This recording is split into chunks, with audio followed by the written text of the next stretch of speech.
Hello people, I'm not here to tell you you have rights. You know that. They were instilled within you from the great creator of the universe when he conceived you and placed you upon this earth to live out your mortal existence. But what I am here to do is remind you you need to start sticking up for your rights as well as everybody else out there. And sticking up for them independently, we'll be sticking up for them unitedly. And we do that through the legal system. Let me explain this a little bit to you. See, every time you have an encounter with one of them not-so-friendly corporate policy enforcement officers, where you don't know if they're going to hijack you and hold you for ransom or possibly kill you, but every one of them encounters is an encounter to generate revenue for the corporation. And we are consenting to that by our lack of knowledge and understanding of how the court works. And let me explain that to you a little bit. Back in colonial times is where things begin, because that's where our country was founded and indoctrinated. And crime consists of common law. If there's no victim, there is no crime. And what the corporate government has done is atrocious. See, back in the colonial times when courts were held and trials were held, upon closing arguments, when the judge was giving final instruction to the jury, he would instruct them that they were to render their decisions using their own moral conscience and conviction based on the character of the accused and the nature and the circumstances of the allegation, as well as the letter of the law as it is written. And the validity of the law. Was the law a valid law, or did that law trespass upon the rights of people? Now, that system of law that was set up as a buffer zone between tyranny and oppression worked very well up until the mid-1800s, when this end of slavery was coming and the War of Northern Aggression was beginning.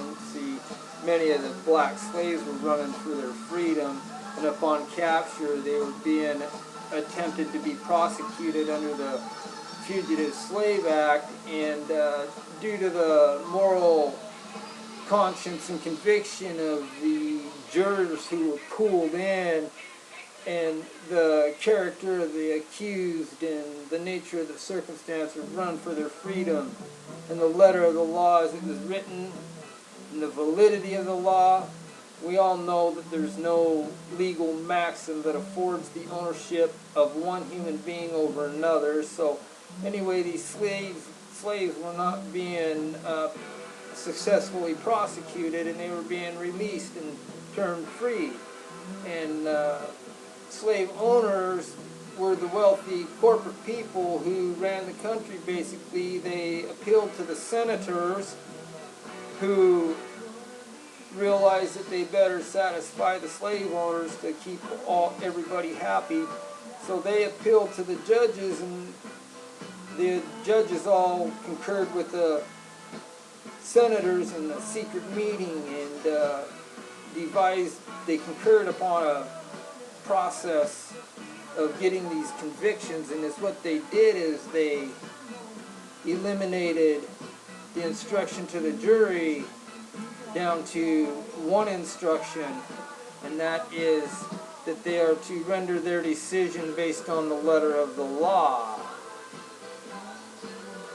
And it works so well, as you can see, by the millions of Americans who are held in prisons, and the millions of Americans who are indebted to the state by fines incurred by bullshit legislated victimless crimes. See?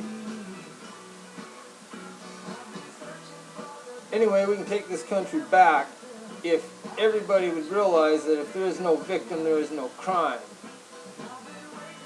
And when you have an encounter with one of these policy enforcement officers don't go into this circuit court and plead guilty to their bullshit legislated victimless crimes. Demand your jury trial and put the court system to use for us, as it was designed by the founding fathers to repel tyranny and oppression. See, everybody goes in and pleads not guilty, and the courts will be so overwhelmed with trials that scheduling will be near impossible. And there's another thing here, folks. The jury. We are all part of the jury. We all get pulled in for jury duty eventually. And remember, if there is no victim, there is no crime. And quit subjecting your fellow human being, who is your brother, your sister, your uncle, your aunt, your grandma, your grandpa, your mom, your dad, your cousin. Quit extorting them, all for the profit of the corporation. Come on. This is our country. It's not the corporation of the United States. This is the United States of America. And it's time that we put the legal system to work in our advantage, as it was designed to do, as a buffer zone between tyranny and oppression. And I guarantee you that the system will work, and we don't need the Supreme Court. The Supreme Court can't help us. How can 12 guys decide what's best for the entire civilization of the United States of America anyway? We have ourselves together as a unit against government. And by God, together, we can bring this corporation to her dying knees. Remember, no victim, no crime. Quit extorting your fellow Americans through the corporate abuse of our municipal courts, set up as a defense against tyranny. This is our planet. It's time we take control of our own destiny instead of relinquishing by implied consent to these bastards. This is one peaceful way to do it. It'll work. Thumbs up if you like it. Pass it on. Peace out. Check out my other videos. It's all about peace. I don't care what the government's doing. Promote peace. Don't promote what they're doing. Get it out of our sight. Get it out of our mind. Promote peace, people. Thanks for watching.